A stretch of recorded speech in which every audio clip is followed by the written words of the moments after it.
नमस्कार, ये आकाशवाणी शिमला है। अब आप पूनम शर्मा से प्रादेशिक समाचार सुनिए। आज के मुख्य समाचार। प्रधानमंत्री नरेंद्र मोदी ने युवाओं से लोकतांत्रिक मूल्यों में विश्वास बनाए रखने का किया आह्वान। मुख्यमंत्री जयराम ठाकुर ने कहा, प्रदेश को नशा मुक्त बनाने के लिए व्यापक कार्य योजना तैयार। सोलन का राज्य स्तरीय शूलिनी मेला हर्षोल्लास के साथ संपन्न। और शिमला जिले में ठियोग क्षेत्र के चियोग में भीषण अग्निकांड में 15 दुकानें व 4 मकान जलकर राख। अब समाचार विस्तार से। प्रधानमंत्री नरेंद्र मोदी ने युवाओं से लोकतांत्रिक मूल्यों में विश्वास बनाए रखने का आह्वान किया है। आकाशवाणी से मन की बात कार्यक्रम में उन्होंने कहा कि देश में 25 जून 1975 को आपातकाल लगाया गया था और इस दौरान हुए संघर्ष को भुलाया नहीं जाना चाहिए। और अधिक ब्यौरे के साथ ये रिपोर्ट। प्रधानमंत्री नरेंद्र मोदी ने लोगों से आपातकाल के दौरान चलाए गए जन आंदोलन को न भूलने का आह्वान किया। उन्होंने कहा कि आपातकाल के दौरान देश के नागरिकों के सभी अधिकार छीन लिए गए थे। उस समय भारत के लोकतंत्र को कुचल देने का प्रयास किया गया था। देश की अदालतें, हर संवैधानिक संस्था, प्रेस, सब पर नियंत्रण लगा दिया गया था। सेंसरशिप की ये हालत थी कि बिना स्वीकृति कुछ भी छापा नहीं जा सकता था। मुझे याद है, तब मशहूर गायक किशोर कुमार जी ने सरकार की वाहवाही करने से इनकार किया तो उन पर बैन लगा दिया गया।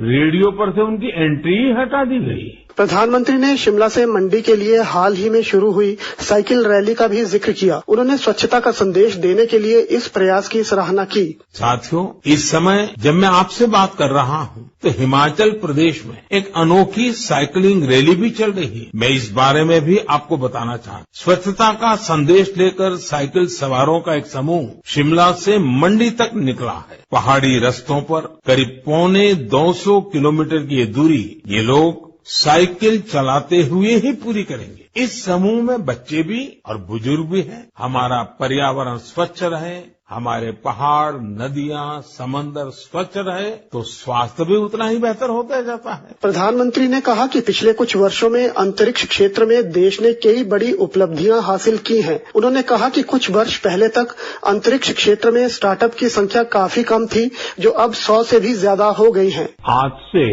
कुछ साल पहले तक हमारे देश में स्पेस सेक्टर में स्टार्टअप के बारे में कोई सोचता तक नहीं था। आज इनकी संख्या 100 से भी ज्यादा है। ये सभी स्टार्टअप्स ऐसे आइडिया पर काम कर रहे हैं जिनके बारे में पहले या तो सोचा ही नहीं जाता था या फिर प्राइवेट सेक्टर के लिए असंभव माना जाता था। प्रधानमंत्री ने सभी से कोरोना संक्रमण से बचाव के लिए नियमों का पालन करते रहने की भी अपील की। हमें कोरोना के खिलाफ सावधानी को भी ध्यान रखना है। हालांकि संतोष की बात है कि आज देश के पास वैक्सीन का व्यापक सुरक्षा कवच मौजूद है। हम 200 करोड़ वैक्सीन डोज के करीब पहुंच गए हैं। देश में तेजी से प्रिकॉशन डोज भी लगाई जा रही है। अगर आपकी सेकंड डोज के बाद प्रिकॉशन डोज का समय हो गया है तो आप ये तीसरा डोज जरूर लें। खासकर बुजुर्गों को भी प्रिकॉशन डोज लगवाएं। हमें हाथों की सफाई और मास्क जैसी जरूरी सावधानी भी बरतनी ही है। हमें बारिश के मौसम में आसपास गंदगी से होने वाली बीमारियों से भी आगाह रहना है। उन्होंने लोगों से जल संरक्षण की दिशा में विशेष प्रयास करने का भी आग्रह किया। रितेश कपूर, आकाशवाणी समाचार, शिमला। मुख्यमंत्री जयराम ठाकुर ने कहा है कि राज्य को नशा मुक्त बनाने के लिए व्यापक कार्य योजना तैयार की गई है। इसके तहत अतिरिक्त पुलिस महानिदेशक सीआईडी और कर व आबकारी विभाग के अधिकारियों की अध्यक्षता में एक विशेष टास्क फोर्स गठित की जाएगी। शिमला में आज नशा नहीं जिंदगी चुनो अभियान का शुभारंभ करते हुए उन्होंने नशाखोरी के खिलाफ अभियान को जन आंदोलन बनाने पर बल दिया। मुख्यमंत्री ने कहा कि पड़ोसी राज्यों की पुलिस के साथ बेहतर तालमेल से ही नशीले पदार्थों की तस्करी की श्रृंखला को तोड़ा जा सकता है। उन्होंने इस अवसर पर नशे के खिलाफ शपथ भी दिलाई। इस दौरान नशा निवारण पर आधारित प्रतियोगिताओं के विजेताओं को भी सम्मानित किया गया। इस बीच अंतर्राष्ट्रीय नशा निवारण दिवस के मौके पर आज प्रदेश भर में कई जागरूकता कार्यक्रम आयोजित किए गए। शहरी विकास मंत्री सुरेश भारद्वाज ने शिमला के रिज मैदान पर आयोजित मैराथन को हरी झंडी दिखाई। इस मैराथन में शहर के स्कूलों के विद्यार्थियों सहित अन्य लोगों और वरिष्ठ नागरिकों ने भाग लिया। प्रदेश के अन्य स्थानों पर भी जागरूकता कार्यक्रम आयोजित कर लोगों से नशे से दूर रहने का आह्वान किया गया।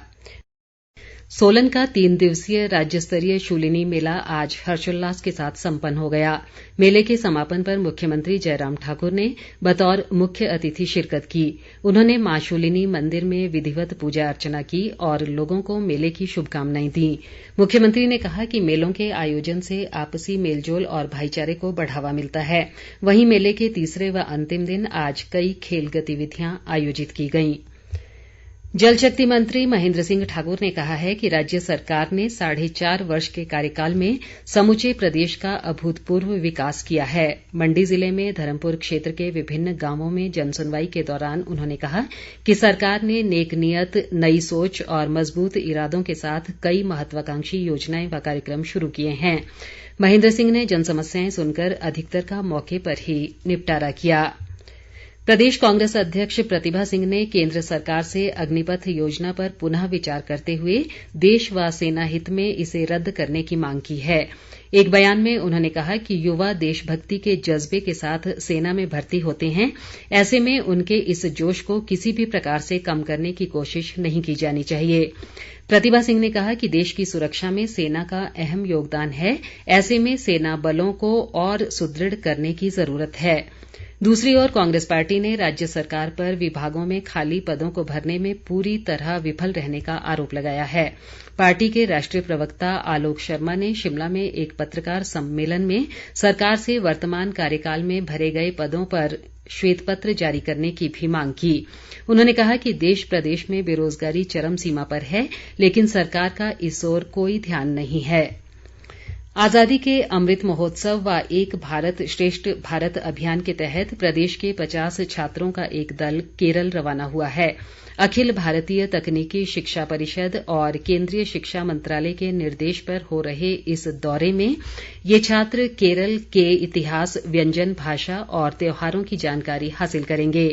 प्रदेश विश्वविद्यालय के कुलपति प्रोफेसर ज्योति प्रकाश ने इसे छात्रों के लिए अन्य राज्यों की संस्कृति जानने का बड़ा अवसर बताया। यूनिवर्सिटी इंस्टीट्यूट ऑफ टेक्नोलॉजी के निदेशक प्रोफेसर PL शर्मा ने बताया कि ये छात्र केरल के विभिन्न स्थानों और संस्थानों का भी दौरा करेंगे। ऊना जिले के बसोली में स्टेट यूथ बॉक्सिंग चैंपियनशिप आज संपन्न हो गई। समापन अवसर पर ग्रामीण विकास मंत्री वीरेंद्र कंवर ने उत्कृष्ट प्रदर्शन करने वाले खिलाड़ियों को पुरस्कृत किया। उन्होंने कहा कि ग्रामीण क्षेत्र में हुई इस खेल प्रतियोगिता से युवाओं में खेलों के प्रति नया उत्साह उत्पन्न होगा। उन्होंने बताया कि खेलों को बढ़ावा देने के लिए सरकार द्वारा कई योजनाएं चलाई गई हैं। इस बीच इस स्पर्धा में स्पोर्ट्स अथॉरिटी ऑफ इंडिया के बिलासपुर सेंटर के मुक्केबाजों ने 3 स्वर्ण पदक जीते हैं। इनमें प्रियांशु नेगी, आर्यन नेगी और ऋषभ देव सागर शामिल हैं। ये तीनों मुक्केबाज अब 5 से 11 जुलाई तक चेन्नई में होने वाली राष्ट्रीय स्पर्धा में प्रदेश का प्रतिनिधित्व करेंगे। शिमला जिले में ठियोग क्षेत्र के चियोग बाजार में बीती रात एक भीषण अग्निकांड में 15 दुकानें व 4 मकान जलकर राख हो गए। इस घटना में करीब 2 करोड़ रुपए से अधिक के नुकसान का अनुमान लगाया गया है। शहरी विकास मंत्री सुरेश भारद्वाज ने आज अग्निकांड प्रभावितों से भेंट की और स्थानीय प्रशासन को उनकी हर संभव सहायता के निर्देश दिए। सांसद व प्रदेश भाजपा अध्यक्ष सुरेश कश्यप ने भी घटनास्थल का दौरा किया। चंबा पांगी मार्ग पर साचपास के समीप राज्य पथ परिवहन निगम की बस पर आज पत्थर गिरने से एक यात्री की मृत्यु हो गई, जबकि 6 अन्य घायल हो गए। सूचना मिलते ही तीसा पुलिस की टीम घटनास्थल पर पहुंची और राहत व बचाव कार्य शुरू किया।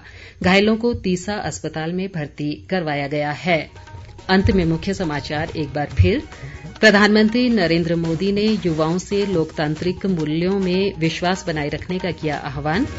मुख्यमंत्री जयराम ठाकुर ने कहा प्रदेश को नशा मुक्त बनाने के लिए व्यापक कार्य योजना तैयार। सोलन का राज्य स्तरीय शूलिनी मेला हर्षोल्लास के साथ संपन्न। और शिमला जिले में ठियोग क्षेत्र के चियोग में भीषण अग्निकांड में 15 दुकानें व 4 मकान जलकर राख। इसी के साथ ये समाचार बुलेटिन समाप्त हुआ। नमस्कार।